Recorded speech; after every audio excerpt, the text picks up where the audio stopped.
So the 4 topics that I chose to learn about, firstly was by Juha Kainen, in which he talks about he's the director of the Y Foundation, which looks at combating homelessness in Finland using a housing first model. Secondly, I watched the speech by Karen Hamill from the World Federation of Occupational Therapy, which looked at the connected and diversity position for impact, and a lot of discussion around how occupational therapy and occupational theorists are all Western ideologies, and just remembering where we are and where we come from and our differences in cultural perspectives and roots.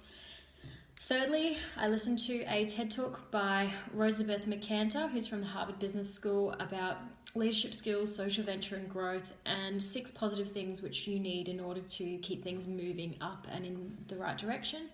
Then fourthly, I listened to a podcast by Andy Buxton about the workforce and our mentality towards happiness and balance and chasing the dream job. So what I learnt, kind of overarching, what I'd learnt was from the topic number 1, I learnt the importance of maintaining that unconditional positive regard, not only for the people that you're working with. So these are all things that I'll take forth into 4th year and my career. Maintaining relentless positive regard for the people that you're working with is imperative when working as an occupational therapist, and I really want to implement to ensure that I can maintain that.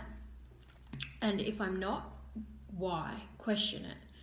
And I think that also ties in with the last talk by Andy Buxton about that work balance and finding out if are you happy at work. And I think that also relates to ensuring that my values and beliefs for where I'm choosing to work align with, if their work values align with my personal values. And if they do, then that bridge between productivity and leisure for me, I think, will become much smaller, and thus in turn, for me, making me a lot happier and enabling me to continue to have that relentless positive regard for those that I'm working with and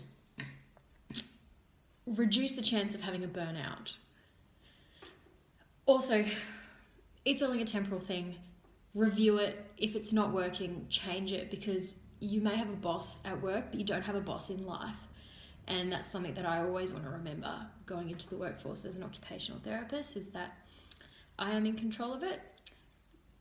What I really took away from Karen's speech, most importantly, is that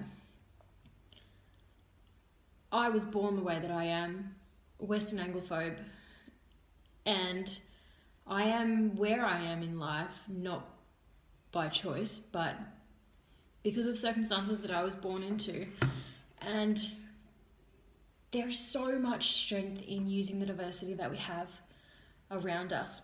So always, always, always, 4th year future for everything, even just interacting with people on a day-to-day basis, disempower yourself, forget who you are and where you've come from, and be interested in other people and their cultures and what they can bring to the table. And what I also took away from the 3rd topic from Rosabeth is that to keep things moving upwards, whether it's predominantly to do with work and what you're working on as an occupational therapist, is that you don't have to do it alone. You have to get on board the stakeholders or the people that you're working with. And I want to always remember this, that I'm not alone going into 4th year, and I will never be alone in a workplace either. But in order to not be alone, I need to show up, I need to speak up, and I always need to look ahead. What else can I be doing that could be better? How can I get more education? How can I get another person involved to assist? I think it's just constantly trying to find ways to do things better. And she also had one in there about never giving up. So never give up on what you're doing unless there's a better way to do it. So give that one up and do it another way. which came back from the first topic that I had. Sorry, this is getting messy, but from the first topic that I had is that make sure you reflect on what you're doing, because he spoke about, you know, how he did it in the 80s versus how he's doing it now. And he had to blatantly admit that it wasn't working, and that's better than continuing to do something that doesn't work, because we live in a temporal state within the society that we live in. So moving forward, accept failure. Accepting failure is great because it means that you're still going forward. And I always want to do that as a therapist. I never want to sit back and remain stagnant and be resistant to change. I want to be facilitating change.